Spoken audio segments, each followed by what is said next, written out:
عمران کی آیت ہے. قرآن کہتا ہے کہ کنتم خیر امت اخرجت للناس تأمرون بالمعروف وتنہون عن المنکر وتؤمنون باللہ. کیا مطلب ہوا اس کا؟ اس کا مطلب سمپل یہ ہے کہ اے لوگوں، اللہ تعالیٰ نے تمہیں اللہ نے فرمایا کنتم خیر امت، تم وہ بہترین امت ہے، خیر والی امت ہے، بیسٹ امت ہے جو اخرجت، جس کا خروج ہوا، جو نکالی گئی للناس، انسانوں کے لیے.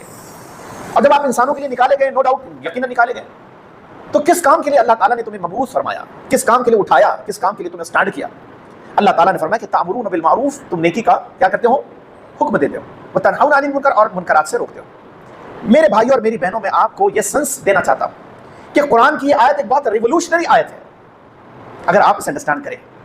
اگر اللہ نے فرمایا کہ تمہیں نیکی کا حکم دینا ہے اور برائی سے روکنا ہے، تو معلوم یہ ہوا کہ اللہ تعالیٰ اس امت کو اس پوزیشن میں لانا چاہتا ہے کہ وہ نیکی کا حکم دینے کی پوزیشن میں آئے. اور نیکی کا حکم کوئی چھوٹا آدمی نہیں دیتا، نیکی کا جو آدیش ہوتا ہے وہ بہت بڑے منصب والا آدمی دیتا ہے. آپ میری بات سمجھ پا رہے ہیں؟ ایک تو یہ ہے مثال کے طور پر، مثال یہ ہے کہ کہیں پر شراب بیچی جاتی ہے، کئی وائنس کی بڑی بڑی شاپس ہیں. اگر مسجد کے بعد خدا نہ خواستہ کوئی وائن کی شاپ کھول دی جائے تو آپ کیا کریں گے؟ ہم کلیکٹر کے پاس جائیں گے، ہم میمورنڈم دیں گے. میمورنڈم ریکویسٹ ہوتا ہے، میمورنڈم ریکویسٹ ہوتا ہے. اللہ تعالیٰ چاہتے ہیں کہ جب تم نیکی کی دعوت دیں گے تو نیکی کی دعوت تأمرون بالمعروف، تم معروف کا حکم دینے والی پوزیشن میں آ جاؤ. اور حکم دینے والی پوزیشن گورننس کو حاصل ہوتی ہے. آپ سمجھ رہے بیٹا؟ سمجھ رہے بچیوں؟ آپ کیا معلوم ہوا کہ نیکی کا جو حکم دینا ہوتا ہے نا، تو آدیش جو ہوتا ہے، آدیش آرڈر، یہ گورننس کے پاس ہوتا ہے. اور اللہ کا نبی یہ چاہتا ہے صلی اللہ علیہ وسلم کہ یہ امت کو آدیش کے فارم میں وہ دیکھنا چاہتا ہے تاکہ آپ گورننس کے پاور کو بھی اپنے ہاتھوں میں اختیار کریں.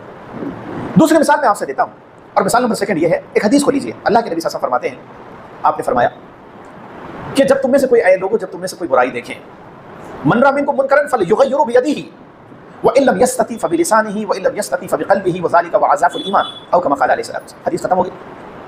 مطلب کیا ہوا؟ آپ نے فرمایا، صلی اللہ علیہ وسلم نے فرمایا کہ جب تم میں سے کوئی برائی کو دیکھیں تو تمہیں چاہیے کہ تم اپنے ہاتھوں سے اسے روکیں. اب ہاتھوں سے روکیں.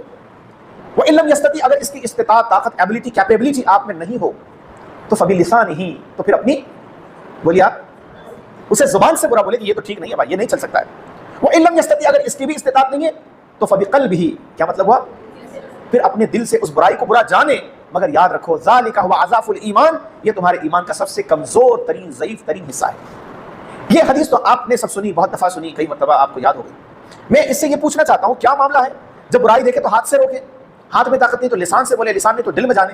اس کا مطلب یہ ہے کہ امت کا امام اس امت کو اس حیثیت میں دیکھنا چاہتا ہے کہ اے امت، اس پوزیشن میں آ جاؤ کہ کاش کوئی برائی ہو تو تمہارے ہاتھوں میں طاقت ہو کہ تم برائی کو روک دو.